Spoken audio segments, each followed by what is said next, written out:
Okay. So K-INBRE thought it'd be a good idea to provide some content for those of you interested in pursuing medical school or other professional programs. So we decided to make an undergraduate seminar series on this topic. Our speaker is going to be Dr. Brian Steele from the KU Medical Center. He received his BA in political science from West Texas A&M University, and then a master's and an EDD from KU Lawrence, which is also my alma mater. So shout out to KU Lawrence, in higher ed. And he worked at UMKC for several years and then came to the Med Center almost 7 years ago, where he has had a variety of admissions positions. His current position is Assistant Dean for Admissions in the Office of Admissions and Pre-Medical Programs at the Med Center. So you can see that on the flyer there. And then also you can see the title of his talk, which is Mastering Your Narrative, Crafting a Compelling Application for Medical School and Beyond. So a big welcome to Dr. Steele, and I'll let him take over. Cool. Thanks, Claire. And thank you all for having me. I feel like it has been, oh, and then can you stop sharing so I can share? Okay, there we go. All right, so I'm going to share my screen. I got some, I'll just like warn everyone, they're very boring slides. And so really, I'm just here to answer your questions, hopefully talk about what I think is important to know, not just when you're applying to medical school, but really any professional program. But as I was saying earlier, I think it's been more and more common that a lot of our K-INBRE participants have applied for medical school and have gotten into our medical school. And so whether you are thinking about, an MD or an MD PhD, really want to talk about how you can kind of put that all together and be a really competitive applicant. We do have an MD PhD program through the University of Kansas School of Medicine. Hopefully you're all aware of that. I sent Claire a packet to send out, so I think she'll post that in the chat. It has a lot of our stats, has a lot of our programs that we also offer. And so just know that that's there too. What I'm going to do as far as my talk goes is I'm going to talk more about the application process first and then more school specific towards the end.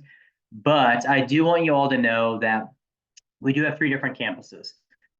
So if you are thinking about the KU School of Medicine, we have 3 different campuses. We have a Kansas City campus, a campus in Salina, and then a campus in Wichita. When you apply, we take 211 students. Of those 211, they're broken out on all 3 of our campuses. We actually have an option too, where our students do 2 years in Kansas City and their last 2 years in Wichita. So that's like our 2-and-2 program. We take 44 students that do that. If you have not heard the news, we actually are having a groundbreaking ceremony tomorrow in Wichita for a new building in Wichita. So when that building hopefully gets built, we will not have that 2-and-2 option probably anymore, and probably take more students in Wichita for all 4 years. So just know, depending on when you're applying, these things could change. Like I said, we're breaking ground tomorrow. I've heard that hopefully maybe fall 2026 we'll have students in Wichita at the new building. I don't know timeline-wise if that is realistic or not, so I guess we'll just see. So just know that we will have a new building. But if you are in our MD PhD program, no matter what, you're in Kansas City. So that's where that program takes place. So even if you're like, I really want to be in Wichita, as of right now, you have to be in Kansas City. That could change with the new building, but I guess we'll find out about that. And then if you are going to remember anything that I'm going to talk about today, I would say it should be prepared. So as you are listening to me today, even if you're like, you know what, I might apply for professional school this summer, I might apply in 5 years from now, whatever it might be, I would say just be thinking, like, be prepared. And so I'll kind of come back to that point multiple times. And like I said, I'll talk a little bit more specifically about our School of Medicine. I'll do that towards the end. And I really want to start talking off with first about the application process. So when you start applying, and like I said, I am with the School of Medicine, Office of Admissions, mostly for the MD PhD program. We have a few other programs as well, like masters related to in combination with the MD program. But I think a lot of what I'm talking about, if you're going to apply to professional school, it's going to be very similar. So hopefully a lot of the points that I share, they're not just applicable to medical school, but really any professional school in all. And so I'll kind of talk about what's different with medical school versus other schools as well. So when you're applying to medical school, typically you'll fill out the AMCAS application. AMCAS application, that is for any allopathic medical school. So any MD granting school, you'll fill out the AMCAS application. AMCAS, think of it as your general application. So general application, why this profession? So why medicine? Unfortunately, depending on where you apply, you might fill out more than just the AMCAS application. So if you apply to any school in Texas, you'll fill out the Texas Medical and Dental School application. They have their own application system. If you apply to any osteopathic school, so any DO programs, you'll fill out a different application. So there is a chance that you are just applying to medical school and you have to fill out 3 different applications depending on what schools you're applying to. So just know that. And then every school that you apply to will send you a secondary application. Secondary application means, thanks for all your info about why this is the right profession. Now, how is our school going to help you get into this profession? So why are we the best fit for you? So once again, be prepared. You're going to have to fill out a general application, and then every school is going to send you a secondary application to fill out. I'll talk about prereq courses, some metrics, and then also letters of recommendation. And what I think is the most important thing that's going to either help you get into professional school or keep you out of professional school is your interview. It is impossible. If you don't get an interview, you won't get in somewhere. But I think the interview is really what separates applicants. And so think of the interview as a part of your application. So I want to talk about that as well. This is our application timeline. I really just have this on there so that you understand it is a long process applying to professional schools. Applying to medical school is actually a process that overlaps. And so there is a chance that you could apply one year, you're still waiting to hear back from schools, and you start applying for the next year. So it's over a year-long process from when you can start applying and when possibly you could hear back from schools. So once again, be prepared. There is no traditional applicant to medical school, but let's say if you were going to graduate from undergrad and you wanted to start medical school right when you graduate, you'd be starting this process the summer before your senior year of college. And so you're applying to medical school the summer before you want to start. So for our medical school, we start in July. You're starting this application the summer before you want to start that July. So it is a long process. Most professional schools do have long timelines. Medical school, though, unfortunately, I think is one of the longer timelines when you have to have everything in. So just know, be prepared. Now, depending on what you're applying for, we'll change up the deadlines for what you have to have in. So we do participate in the early decision program. I'll talk about that a little bit more towards the end. Early decision means that you can apply to one medical school early. If you do that, everything has to be in before August 1st. So that means you have to take the MCAT a little bit earlier. You have to have, I would say, probably submit your application in July just to make sure it's in on time. If you're applying for an MD PhD program, everything has to be in and verified by October 15th. If you're applying just for our regular MD program, we'll let you continue to submit application materials up until November 15th. So depending on what you're applying to, we'll change the deadlines a little bit. But I would encourage you, I would say don't rush your application, but also don't wait till the final deadline. And so when you start filling out things like the AMCAS application, if you hit submit on a deadline day, it's going to take a lot longer for it to get verified. So they verify that you have all your transcripts in, that it all looks complete, all of that. It can take anywhere from like 4 to 6 weeks, depending on when you hit submit. So if you hit submit on a deadline, it's going to take a long time to get verified. And usually students do not get verified because of a missing transcript. So the earlier you apply, you can make sure they have everything in and they have everything that they need from it. So on AMCAS, AMCAS is, like I said, common, almost like think of it as like a common application. So why medical school? So on AMCAS, they'll have a section called personal comments. Personal comments really is your personal essay or like your personal statement.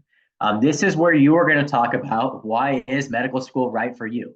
And so with the medical school, you want to make sure that you do talk about that. So as I talked about, like this is really crafting your narrative. This statement should be about you. However, you should not be the only person working on this. So you should get input, you should get feedback from other people. So from professors, from writing centers, from career centers, you should get feedback from other people. So obviously you should talk about what was your interest in medicine. So if you are interested in medicine, when was that spark? When did you think, you know what, I think I want to be a physician? When was that moment? What happened? Maybe talk about that. Maybe that's a good lead into your essay. And then talk about, well, then how did you really understand yourself and this profession after that moment? So don't just talk about like, hey, when I was 5 years old, I always took care of, my babies and things like that. So I knew I wanted to be a doctor. Well, then how did you expand on that knowledge? So how did you really understand the profession? How did you know this is a good fit for you? You've had a lot of experience in K-INBRE with, research and doing a lot of good projects. And so maybe talk about that. How has that made you want to make sure that that's a part of your future career as a physician? So talk about that growth of yourself, understanding the profession. If possible, what is your vision for the future? So if you know what kind of physician you'd want to be, or maybe what that might look like as you a physician, as you kind of progress into being a physician, maybe talk about that. So only do this, I would say, if it makes sense. And so maybe your reason for getting into medicine is your family had a history of health issues that you just couldn't figure out what was going on. Then one physician one day figured it out and they really were able to articulate, here's what's going on, and it really meant a lot to your family. Maybe you say, you know what, that physician meant a lot to my family. That's exactly who I want to be for other families down the road. So maybe talk about that. But if you're just unclear what you want to do in the future, don't worry about that, but really talk about yourself. So the more you have people review this, the better off you're going to be, kind of being humble, but at the same time, talking well about yourself. This is not the place to talk about how smart you are.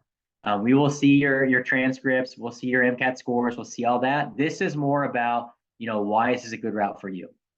Now, for our medical school, we do have an automatic interview criteria that I'll talk about again, but anyone that's a Kansan or has a Kansas tie gets an automatic interview, as long as they have a 500 on the MCAT and at least a 3.2 science GPA. And I'll bring that up again towards the end. But for us, we're looking at your essay to figure out what we should ask you on your interview day. Most schools are looking at your essay to figure out, is it even worth talking more to them? And so really think about, how can you stand out? When you're talking about your narrative, just to be honest, most applicants look very similar. So most applicants have very similar essays. Most applicants have very similar experiences, but your why behind what you're doing is going to be a lot different than every other applicant.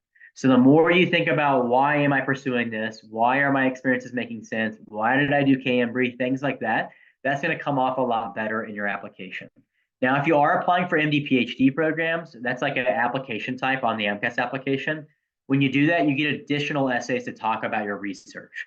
So also know that you'll get additional, like another 500 characters to talk about, here's my research interest, here's what I've done, here's why being a physician scientist is right for me.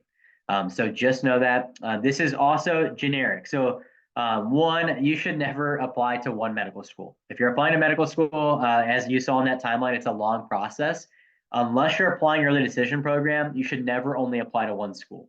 And so just know this is generic. So never make your essay about one state or one school or one area of the country that you want to live in, because you might send your application to outside areas in that. So this is just really why the profession. And then so last summer, the Supreme Court ruled that admission offices can no longer look at race ethnicity on applicants. They cannot use that as a factor when considering, who is offered admission or interviewed. And just so you know, admission offices didn't do that. We saw that, but we still looked at everyone holistically. But now that is blinded in everyone's process. So there used to be a diversity question on the AMCAS application. With the Supreme Court ruling, they got rid of that question. And instead, they ask questions like now they have a question that says, do you have any impactful experiences? Yes or no. If you hit yes, you get to talk more about yourself. So I truly think every applicant should say, yes, I have had impactful experiences, and then you get to talk more about yourself on your application. You can Google a lot of good examples of things to talk about on your impactful experiences, but I truly believe that if you are applying to medical school, you've probably had something impactful happen in your life that makes you think, I would make a good physician down the road. So think about that. What can you put on there? If a school asks you a question, you should answer that question as long as you can. So as long as it makes sense that you answer that question, you should talk as much about yourself as you can. And so be aware of that, what's on an application. And honestly, applications don't change very often. So even if you're not applying this next summer, you're going to apply down the road, the AMCAS application is going to look very similar to how it does right now. Also on AMCAS, that's where you put down all your experiences. And so this is like your resume. I think one of the big mistakes applicants make applying to medical school is only putting healthcare related experiences on their application. Yes, you're applying to medical school. Yes, we want to know like what healthcare experiences have you done, but we also want to know what else have you spent your time doing. So have you volunteered? Are you a leader? What are you involved with? Are you involved in your campus? Are you involved in your community? What have you been spending your time doing? We want to see what do you know about medicine, but we also want to know what do you know about service to others? Because if you're a physician, you're going to be serving others the rest of your career. If you're a research scientist, you're definitely going to be serving others the rest of your career through your research and through your work. So make sure that you know what all to put in your application. Once again, be prepared. The sooner you start journaling about what you're doing, the easier it is going to be filling out your application. So these experiences, you can list up to 15 on your AMCAS application. Same is true with the osteopathic application. Depending on what professional school you apply to, it'll probably be very similar or a little bit different. Now, if you apply to Texas schools, the Texas application, you can put unlimited experiences on your application. I would say there probably is a point where you should stop listing things on your application, but just know you can put unlimited things on the Texas application. But really don't think of it just as healthcare related, but really what are things that you've done that are going to make you a better physician, a better medical student, or a better research scientist. So be thinking about that. Really talk about things that have challenged you as a person, have helped you grow. On AMCAS, there's like 8 different categories you can mark as each experience. And so things like, this is a leadership experience. This is a research experience. This is a healthcare experience. This is a volunteer experience.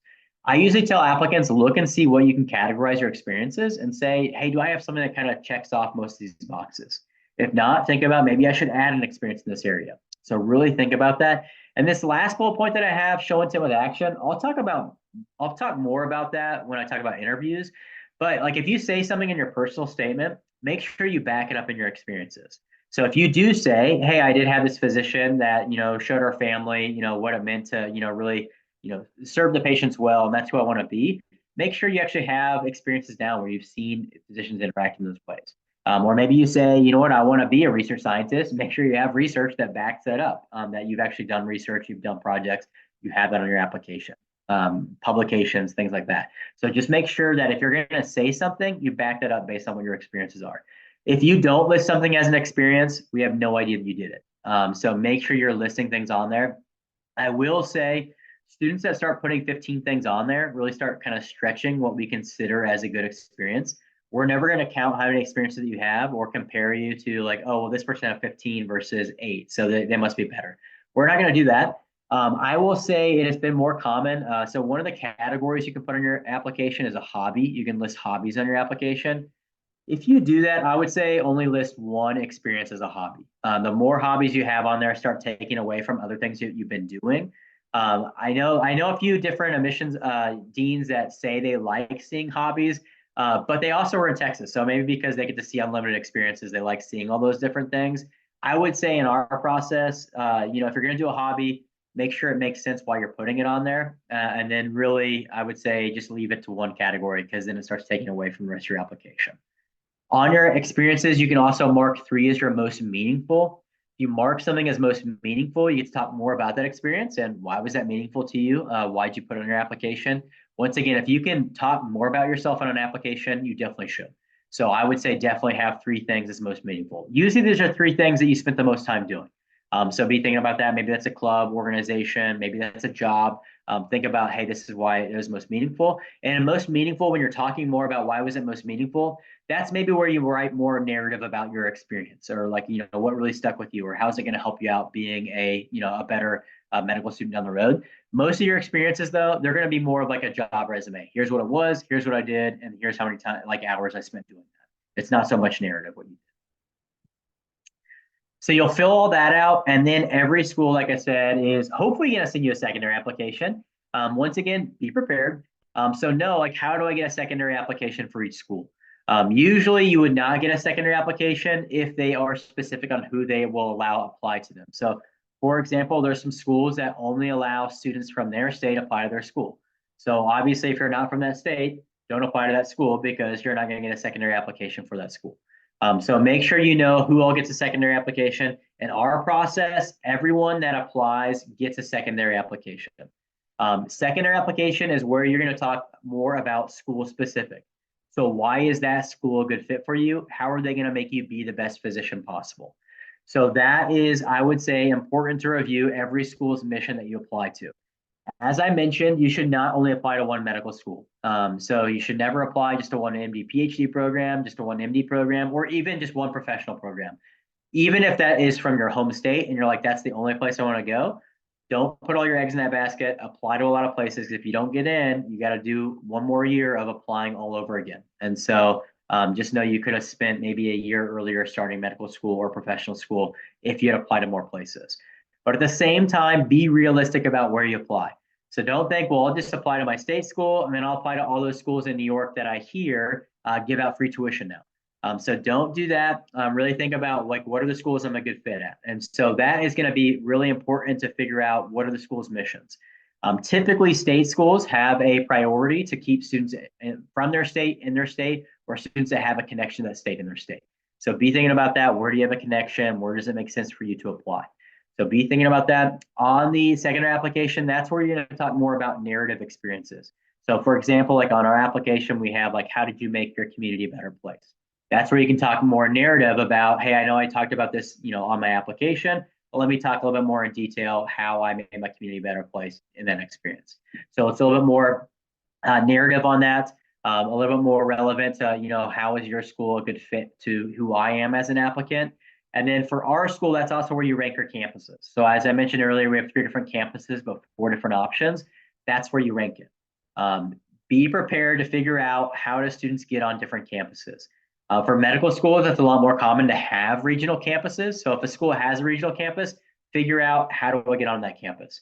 Do I apply for each campus? Do I get to rank my campuses? When do I find out what campus I'm going to be on? So just be aware of that. That's usually a part of the secondary application, which campus is the best fit. Now, this is also where they're going to say, like why our medical school? Now, when you put down like why you rank your certain campuses, that can be like geography related. So like, hey, I have friends in Kansas City, so I want to stay in Kansas City, or I'm from Kansas City, that's the campus I want to be on. Now, when you talk about why our medical school, that should not just be based on geography. So while you're applying, so we asked like, if you're not a Kansas resident, why are you applying to KU? It should not be because, I've heard Kansas City is a good place to be. I like barbecue, so I'm applying to KU. That should not be your reason for applying to KU. It should be more school specific or personal. Hey, I have experience in the state of Kansas. I could see myself really doing well with those patient populations. Things like that. Make it more personal. Really make it align with your narrative. And so how would that school help you fit your narrative for long-term what you want to do? So don't just say, hey, I like your state, I'm applying there, or I like that city, I'm applying there. Make it more specific to I like your school, and this is why your school is going to really help me long-term be a good, physician down the road. So be thinking about that, make it more personal. And then pre-med courses, another big mistake applicants make is applying to a school and not meeting their prereq requirements. So unfortunately, every school is very different in what they require. Every professional school is very different in what they require. Even if you only apply to all the medical schools located in Kansas City, every school is different in what they require for your prereq requirements. Now, they're going to look very similar in terms of what courses, but some schools, they might require you have a certain letter grade. Some schools might require that you have a certain course number. So it maybe has to be like an upper level biochem class versus, taken somewhere else.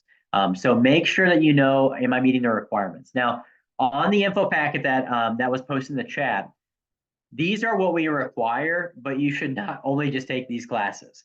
So for example, if you're going to apply to medical school, we don't require that you take biochemistry, but biochemistry is a whole subsection on the MCAT exam. So you should take biochemistry before you take the MCAT exam. Same is true. Usually our students, and this is not on our packet yet, we're going to update it. A lot of our students say that immunology is really helpful before they start medical school. Same with anatomy.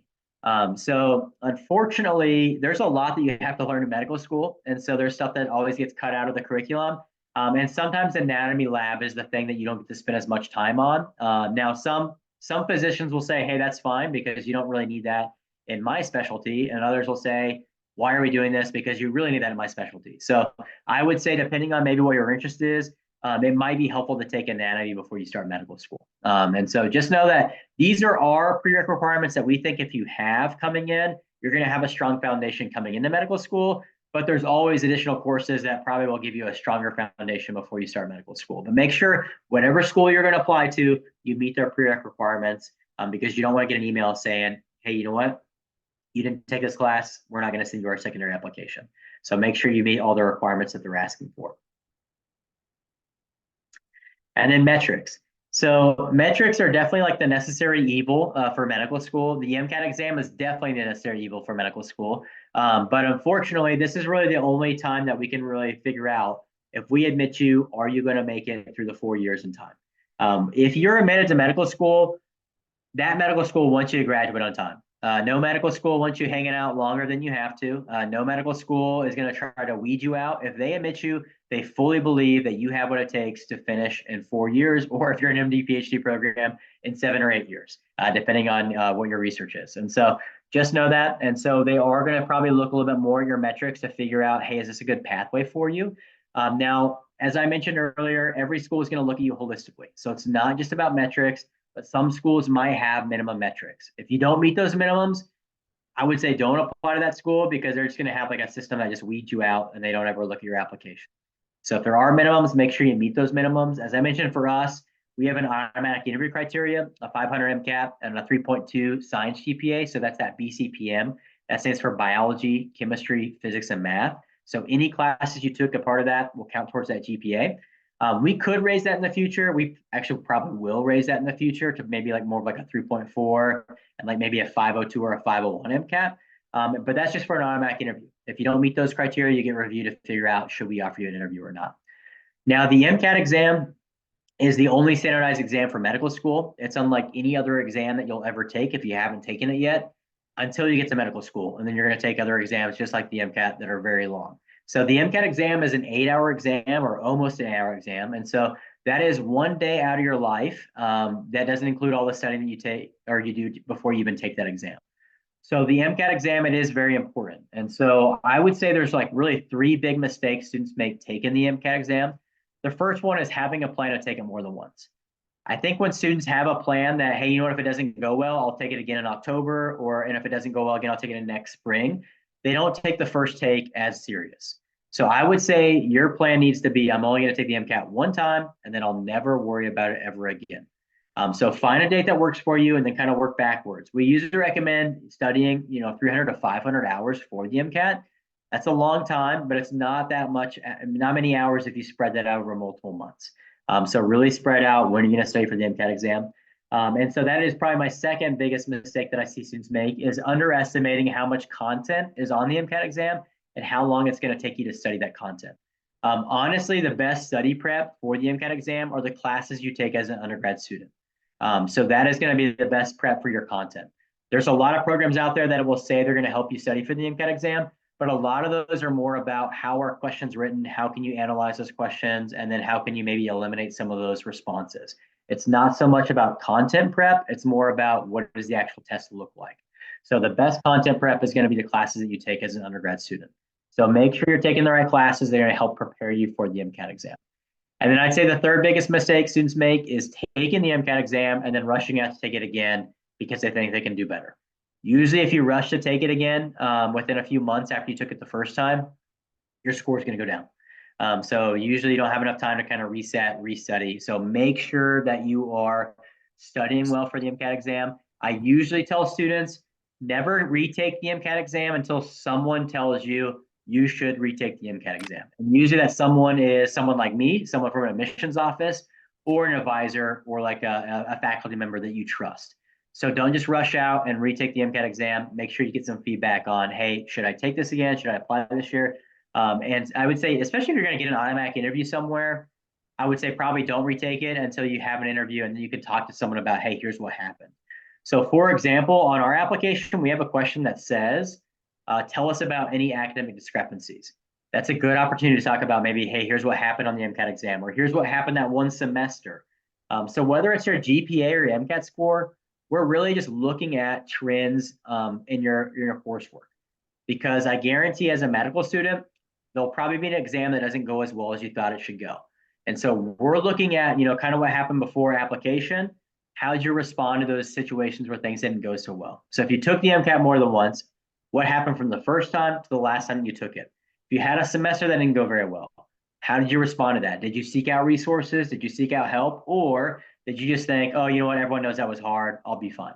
That is what we're really looking for. So make sure you can explain that, whether that's on your application or an interview. Here's what happened. Now, we'll also see your graduate degrees if you took any graduate coursework. We don't require that, but just know that that's a part of your application as well if you have taken those courses. And so that's what we're looking for. I would say, also same with the MCAT exam. I usually tell students don't retake classes until someone tells you, hey, you should retake that course.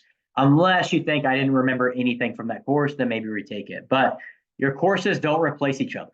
So let's say you got like a C in organic chemistry and you're like, maybe I should retake it so I can get a better grade. You'd have to get an A just to get a B average. And if you didn't get an A, then you just wasted your time and money retaking that class. Unless you're like, I just don't remember anything from that course. So I would say, seek out help. Once again, I mean, this is your application to professional school, but use your resources. So use your advisors, use other people to kind of get some insight into, what's going on in your application or what maybe needs some work. And then letters of recommendation. I think every professional program will ask you for letters of recommendation. Unfortunately, every program is a little bit different on what they require.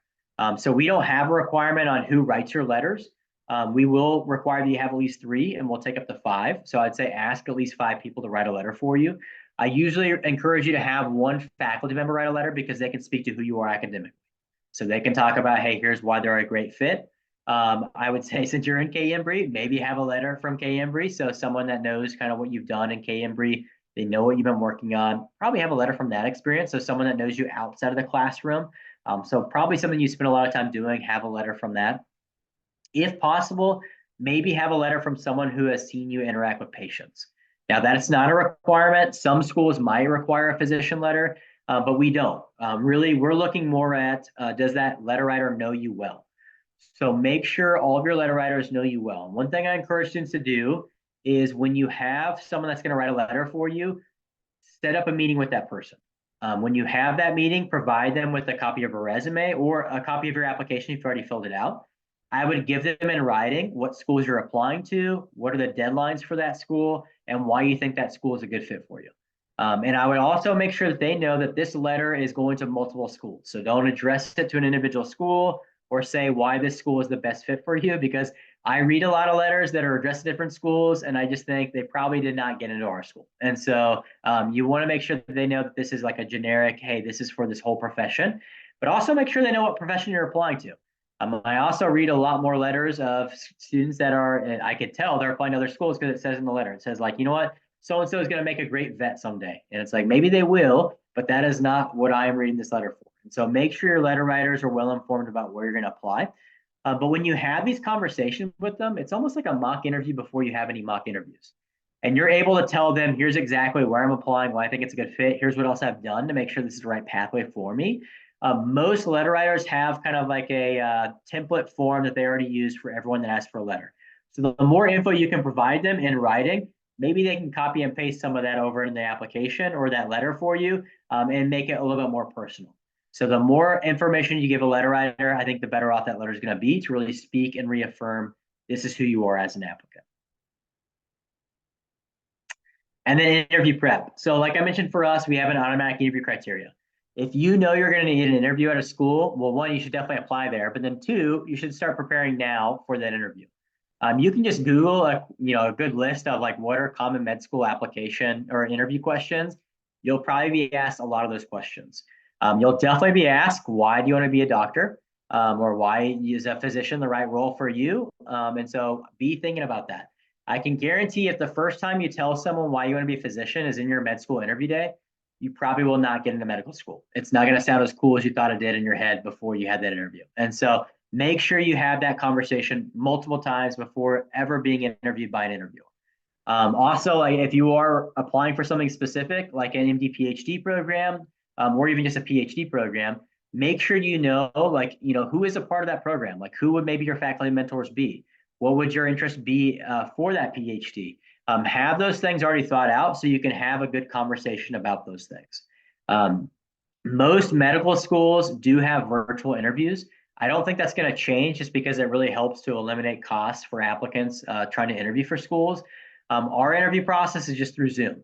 So I would say practice your interview skills on Zoom. So record yourself on Zoom. How did it look? How did I come across? Did you hear me okay? Things like that. Practice those things.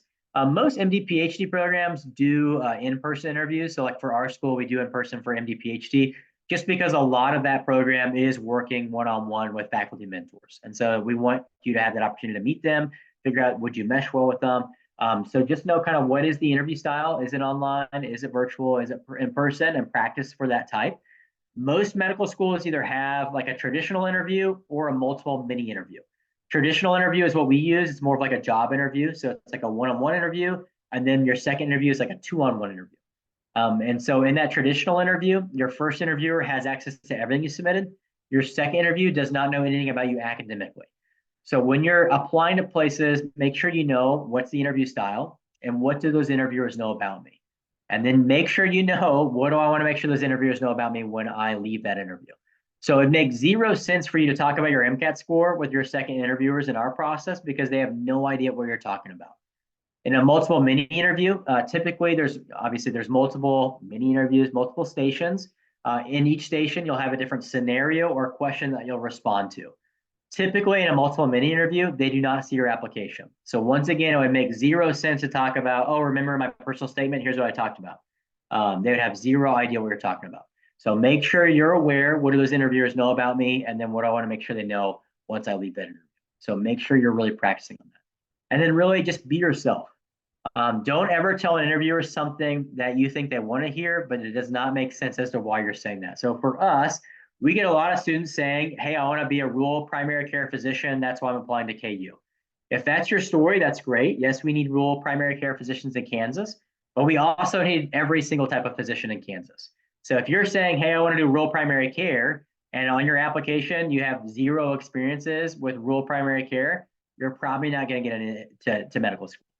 So once again, as I kind of pointed out earlier, show intent with action. If you think you might say something in an interview, make sure it's backed up on your application. And as a reminder, it's a long process applying to medical school. There's a chance you applied in June and you're not getting interviewed till like October or even January. So make sure you go back and review what was actually on my application so I can make sure I talk about those points. I think a lot of students in our process are surprised how many questions they're asked that are from their application. So make sure you go back and you review your application so you're prepared to talk about that. And then if you don't get offered admission, reach out for feedback. Every professional school right now is very competitive. So medical school is very competitive, but so is every other professional program. So it is more likely that you will not get in than you will actually get in. And so make sure that if you don't get in, reach out for feedback. Our office does provide feedback. We'll also answer your questions before you apply. Now, we can't review your application and say, oh yeah, you have a good chance, or no, you don't have a good chance. But we can, if you have a specific question, we can answer that before you even apply. Also, if you're not offered admission, talk to your references because they're probably going to submit another letter for you. So talk to them, get feedback from them, and then speak to that growth that following year. We take a high number of reapplicants, not because we give them bonus points because they're trying again, but because they have more experience than most people applying the first time. So make sure you can speak to that. And we do have a question that says, if you're a reapplicant, what have you done differently from your last application? And if you leave that question blank, you're probably not going to get into medical school. And so make sure you're doing that. And I also tell applicants, work on your application until you have a spot in medical school. So never just hit submit and just sit back and wait to see what happens. Continue doing experiences. So never stop doing experiences until you have a spot in medical school. So keep volunteering, keep doing community service, keep doing research, keep doing healthcare experiences, keep doing those things until you have a spot in medical school. Plus, when you come for an interview, you can say, you know what, I know I hit submit it back in June. Here are all the new things I'm doing in my application, or here's all the new experience I've had since I hit submit. So keep working yourself until you have that spot in medical. Now, here's some more specific things to our school, and then I'll open up for questions. And so if you have questions, definitely, throw them at me, throw them in the chat, or you can just unmute and tell me. But as far as our school goes, our metrics kind of dropped a little bit last year because we had a lot more non-traditional students applying to medical school. I think that was kind of a result of COVID. People didn't apply really, as many people applied to medical school during COVID. And so I think they were kind of waiting for medical schools to figure out what the curriculum was going to look like post-COVID. And so we had kind of a more non-traditional students. And so the MCAT score, usually around like a 509, 510. Usually GPA is in the 3.8s as far as averages go. Those are just averages. So even if you have those metrics, doesn't mean you're going to be offered admission. We're looking at a lot more than just your MCAT score and your GPA. So like I mentioned, those experiences, we're looking at those things. We're looking, are you a good fit for our institution? So you can see we had a lot of different majors represented. I'll also say though, so even though we had a lot of different majors, the most common major is biology or chemistry. So don't think I have to go out and do a different major that's going to help me like get into medical school. Do what makes the most sense for you. But you can kind of see the breakdown and different things that we're looking for in our class. Most of our, so like we are a state medical school. We have those 3 campuses. Most of our students come from Kansas or have a tie to the state of Kansas. So most of our applicants have either been in Kansas for a while and they're just not a resident yet, or they are Kansas residents.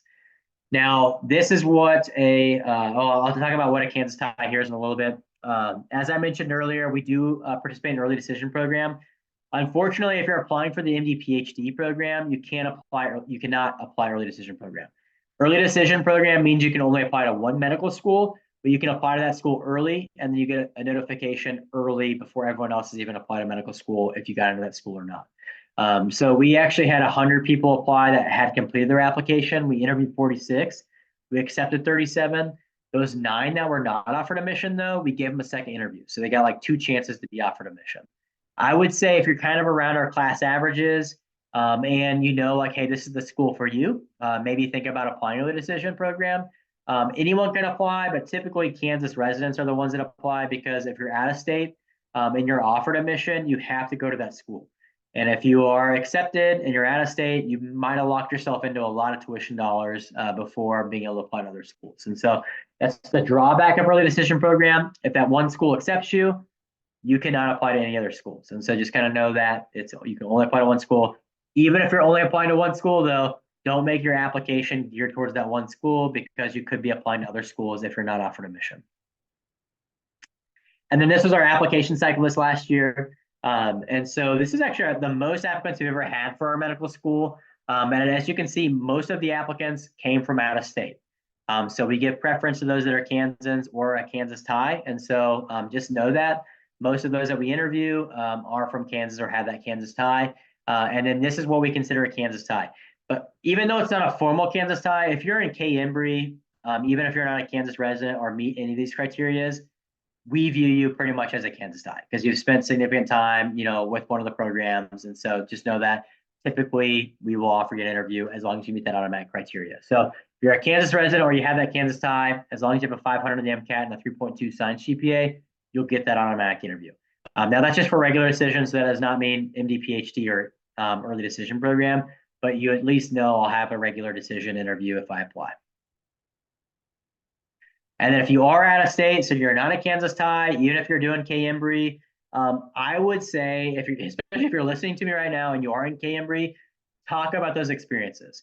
So talk about what you've been doing in K-INBRE, talk about what do you know about the state of Kansas, make it personal, as I mentioned earlier. If possible, get experiences in the state of Kansas. And I would say that's true for any school you're going to apply to. If you're going to apply to a school, try to have experiences backed up on your application as to why that school is a good fit for you. So for example, if you're going to apply to a state school, try to have some experiences in that state. So you can talk about, hey, you know what, I've actually seen some of your patients. I've actually spent some time in your communities. This is why you're a good fit for me. So be thinking about that. That's going to help you stand out than a lot of those thousands of applicants that probably never even flown over the state of Kansas, but they think, you know what, I'll just go ahead and apply. So make sure you can really stand out by having personal experiences in that state, or talking up who do you know from that state and what do they know. So especially in K-INBRE, they're meeting a lot of people that are associated with the KU Med Center. Talk about those connections. Hey, I know so-and-so, they're at the Med Center. I would love to work closer with them over my 4 years as a medical student. Or they've spoken great about the curriculum. They've talked a lot about the research that's going on there. I want to be a part of that. So make it more personal than just, you know what, I did K-INBRE, so now I'm going to apply to KU. So don't do things like that. Really make it personal. Make sure you're standing out why you're applying to our school. And that's going to help you really stand out, like I said, to the other thousands of people that are applying. And then questions. And so I don't know if you can really see it. I know it was on the intro thing. My email is like kind of on my screen thing behind me. It's just bsteele2@KMC. Like I said, I'm really here just as a resource to you all. And so if you have questions, definitely reach out. That's what I'm here for. Whether it's about the MD PhD program. We also have, so if you're like, you know what, I don't know about the PhD part yet. We also have like a Master of Science in Clinical Research that you can do as well. So if you're like, you know what, maybe I'll just focus on that master's part right now, you can do that. That makes the MD program kind of like a 5-year program. You do your first 2 years, you stop for a year to do that master's, then you finish your 2 years. So just know we have a few different programs like that as well. But what questions do you all have? I'm going to stop sharing so I can kind of just see the larger group. I've got a question. Yeah, go for it. Okay, so I am thinking of applying for med school, but I am not in the pre-med major. I am in the ultrasound major. But like my GPA is really high. It's like a 3.95. And the MCAT, it would be like over 520. All right. Now, can I still apply to med school, or are they going to be like, because you didn't take these courses, pre-med courses like biology and organic chemistry, but I took them on my own to get that MCAT score. Can I still get in, or what would that look like? Yeah, so like on our stats, we have a lot of different majors represented. I think it kind of, I guess going back to your personal narrative, someone's going to probably ask you, why did you do that major? And so you want to be able to communicate, here is why I chose that major, and here's why it makes sense for me to have that major as a medical student. As long as you've taken all the prereq courses, we don't care what your major is. We don't care what your minor is. We don't care if you have multiple majors, multiple minors. It's more of, have you just taken the prereq courses? How well have you done them? And so you actually, for our school, you can apply without having taken any of the prereq courses. You would have to take them though before you started. So I wouldn't recommend applying without taking any of the classes, but as long as you have the prereqs, we don't care what major you have. But I guarantee you'll probably be asked like, hey, why did you choose that major? So be thinking about that. I usually see that more for people that are like a math major or engineering major, like, hey, why does this make sense for medical school? Yours makes a little bit more sense than that. But even if it was just a total, like, you know what, I'm an English major, and they're like, why'd you do that? And we're just like, well, hey, I like the humanities, and I figured might as well do that now before I start medical school. And you can make that make sense. But it's really going to be about the why. Why does that major make sense? And then did you take the appropriate classes for all the prereqs? Okay, and even though the prereqs are not in my transcript, I've taken them. I got a good MCAT score, but they're just not in my transcript. Yeah, so just wherever you took them, you would just submit that as well. Okay. I do have another question, if that's all right with you. Yeah, go for it. All right, wonderful. So if I get accepted to like more than one med school, I got emails, like maybe 3 of them, and they said, okay, we're gonna interview you. And I show up to all 3, but I can only choose one. How would that professionally work? What should I do? Yeah, so at least for medical school now, we give the applicants a lot of agency. And so no medical school would know like what school is offering admission unless you told them that. And I would say if you do have, let's say you get offered admission somewhere or you have multiple interviews, I would not tell a medical school that, because then they're going to say, hey, congrats, just go over there, and then they're not going to interview you. And so I would say you kind of keep that to yourself. But one thing so for medical schools, through the AMCAS application, we have what's called the Choose Your Medical School tool. And that is where you indicate, I've already committed to a medical school, and then you withdraw from those other medical schools. Typically, students that have more than one offer, the big factor on where you go, well, obviously, you'll want to know, like, where am I good fit? But usually the financial piece is the number one reason someone chooses to go to a certain medical school. So a certain school gives you scholarship offers, or a school is in-state versus out-of-state. When students withdraw from our program, we give them a survey, and the number one reason they didn't choose to matriculate at our school is because they got a scholarship somewhere else. So that's usually going to be the big reason. But yeah, usually most schools now will have like second look days where you can go ask questions and figure out, is this a good fit for me or not? But like I said, I would say definitely not on an interview. But if you like, I would not tell schools like, hey, this is where else I'm interviewing, or I already have an offer here, because then it's probably not going to work out well for you. But kind of keep it back in the mind of like, hey, why is this school a good fit for me versus another school? So definitely be thinking about that. And yeah, if you have more than one offer, then you'll just kind of, ask questions that like, hey, would help you make that decision. Okay, would I like mail them or email them that I'm no longer interested and tell them the scholarship reasons? Usually don't tell them the reason, but like we send out a survey that's like anonymous, and so then that's where they put the reason. But whenever you select commit to enroll to a school, then it's up to you to contact the other schools and say, hey, I'm going to go somewhere else. Okay, thank you. Yeah.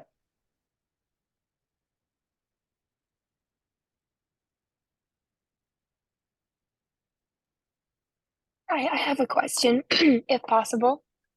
Yeah, go for it. Thank you so much for that presentation. Super informative. As a student interested in applying for physician scientist training programs, the MD PhD at KU-Med, I have heard rumors that if you also apply for the MD program, just the MD, that they look down on that as an MD PhD candidate, that you're not as committed to the PhD. Can you speak to what you've heard about that? Yeah, so that's a really good question, and I forgot to mention this. So for us, like early decision program, that's like an application type. MD, PhD, physician sciences programs, that's an application type. So when you select that, then you can only apply to schools that have that program. On our KU application, though, we have a question that says, if you're going to no longer be considered by the MD, PhD program, would you want to be considered by the MD program? And no one really sees that until the MD PhD program says we're no longer going to consider the student anymore. And so I would say you should definitely say yes, because then you at least have that option. We also have some students that will start medical school as an MD student and maybe reach back out to their office and almost reapply for the MD PhD program. So I wouldn't say they get looked down on. It probably just depends on, I would say if you're also applying to multiple schools and you tell them that, like, hey, I'm also applying to MD programs, they might wonder, are you committed to, this? But once again, it's going to be the why. So why does a MD PhD make sense for you and your ultimate career goals? And I think if you have them in the application, that's going to stand out, because even if you're only considered for our MD program, we still would see that essay, and then will probably ask you like, hey, now why are you considering an MD only if you also had all this stuff on there? So we definitely have students though that matriculated in our school that just only did the MD or didn't even want to be considered for it. But I would say no one sees that, so it's not going to hurt you if you say, yes, I'm also interested in the MD program. I don't know if every school offers that or not, but I would say I don't think anyone's going to judge you for that. That's wonderful. Thank you so much. Yeah. And I'll say anyone that for our school has an interview with our MD only committee. So that's why I would say also select yes, because you've already had that interview. So it's not like you have to redo something else. It's just almost like an extra safety net if you do apply for the MD PhD program.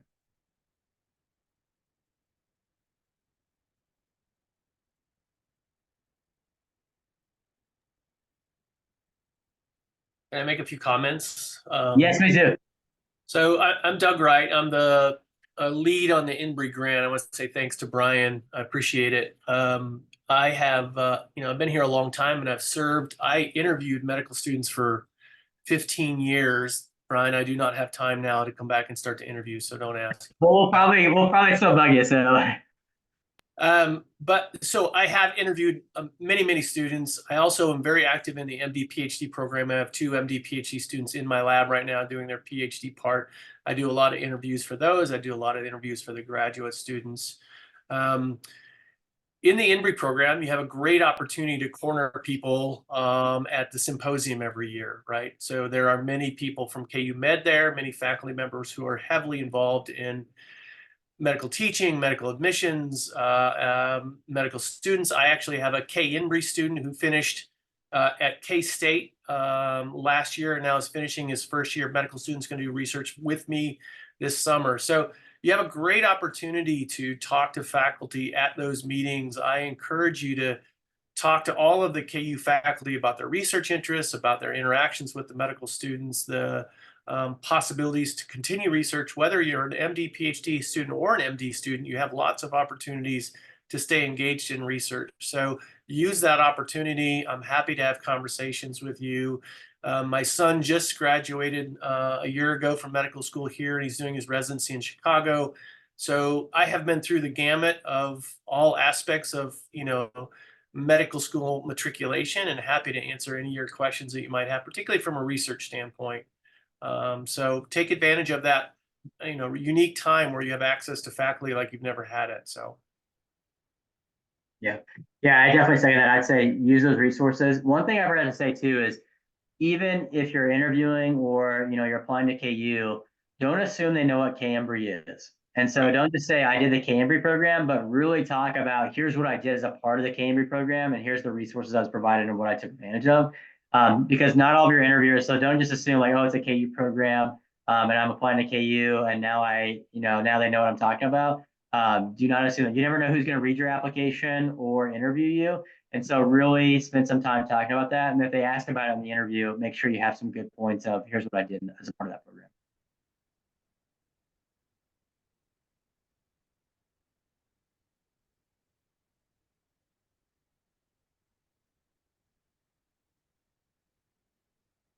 Ryan, thank you very much. That was really informative, and I know your seasons never end. I don't have much time off. That process is always occurring. Yeah, we're trying. I'm actually on a work group right now where we're trying to make the timelines a little bit shorter, and so hopefully that'll happen, but we'll see. But yeah, no, I really appreciate it. Like I said, we've had a lot of good K-INBRE students come through our medical school, and so if you ever have questions, I'll put my email address in the chat. But if you have questions, reach out. Even if you're not sure, I'd say still ask the questions. And so always, and then like Dr. Wright was saying, like use your resources, talk to faculty. That'll also help figure out like, is this a good fit for me or not? And so use those opportunities.